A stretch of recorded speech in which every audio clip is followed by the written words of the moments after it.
Fashion, c'est mode en anglais et week, c'est semaine. Donc si on additionne les deux, on a fashion plus week, on a fashion week, la semaine de la mode. Quand on va sur internet et plus précisément sur le site de Cosmopolitan, on remarque un article intitulé La Fashion Week pour les nuls. C'est d'ailleurs le titre d'une récente vidéo de Léna Situation. Merci Léna d'avoir volé mon sujet. Bref, ce titre illustre parfaitement le fait que la Fashion Week n'est pas le sujet le plus facile, le plus simple à comprendre. On va pas se le cacher, mais bon, vous avez de la chance, moi je suis là, je vais vous expliquer. Alors aujourd'hui, vous êtes mes élèves.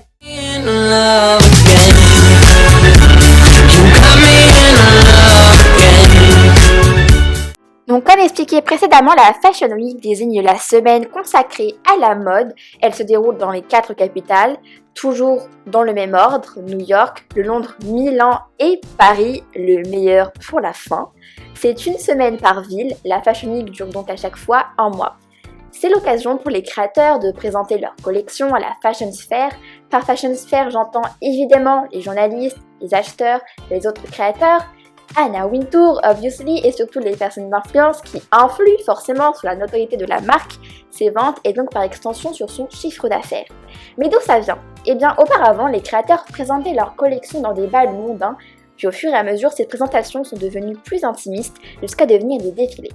En France, il aura fallu attendre 1973, lors de la création de la Fédération de la haute couture et de la mode, pour que la Fashion Week soit instaurée officiellement. À tort, de nombreuses personnes pensent que la Fashion Week n'a lieu que 2 fois par an. En fait, ils font référence au défilé haute couture femmes, mais il s'agit d'une organisation bien plus complexe qui échappe à beaucoup. Reprenons depuis le début. Alors quand ont lieu ces Fashion Week ? Tout d'abord, les collections hommes sont présentées 2 fois par an. Dans un premier temps, on a celle du mois de janvier, donc c'est la collection automne-hiver pour la fin de la même année qui est présentée.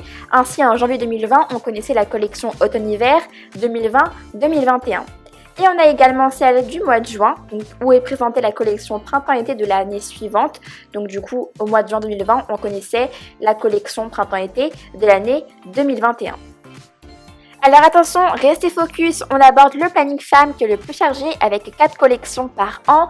On démarre en janvier avec la collection haute couture pour la saison printemps-été qui suit donc de la même année. C'est la même chose en mars avec le prêt-à-porter féminin et la collection automne-hiver.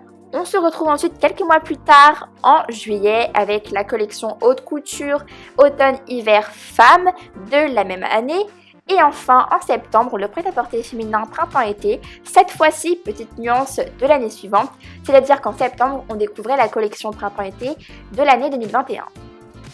Et enfin, j'ai envie de vous dire, on arrive à bout de ce calendrier avec les collections croisières qui sont des collections beaucoup moins connues mais tout aussi importantes. En fait, ces collections s'adressaient à l'origine à une clientèle privilégiée qui désirait une garde-robe adaptée au voyage. Mais aujourd'hui, c'est davantage des collections avec une mode qui ne se laisse plus guider par les saisons. C'est une sorte de bonus, des collections en plus qui permettent de satisfaire un petit peu tout le monde. Alors on peut d'ores et déjà remarquer que les défilés hommes sont moins nombreux et que les défilés mixtes se font de plus en plus. D'après Vogue, la décision de combiner les défilés hommes et femmes relève d'un certain pragmatisme. Par exemple, pour une marque comme Balenciaga, où la vision artistique est la même pour les collections des deux sexes, organiser un défilé unique semble être une façon de procéder tout à fait logique.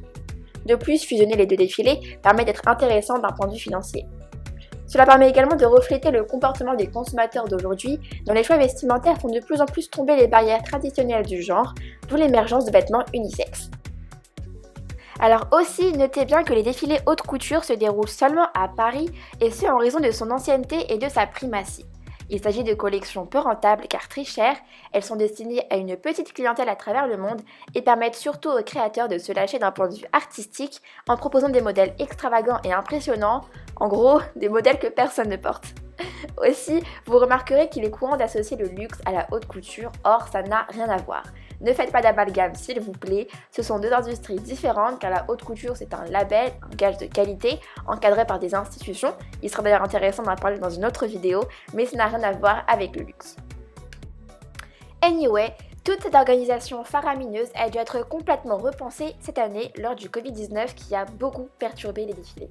Ainsi, les défilés physiques sont passés au numérique, au grand bonheur des passionnés qui ont pu visionner les défilés les plus prestigieux en direct depuis chez eux. Dernièrement, c'est Balmain qui a retransmis son défilé anniversaire sur les réseaux sociaux, tandis que d'autres marques optent pour le figital, moitié physique, moitié digital. Mais dans un secteur où les créateurs misent tout sur le wow et la mise en scène, le numérique prendra-t-il le dessus? C'est une affaire à suivre. C'est tout pour moi, j'espère que vous avez été assidus. N'hésitez pas à me follow sur Instagram et Twitter et on se retrouve dans une prochaine vidéo.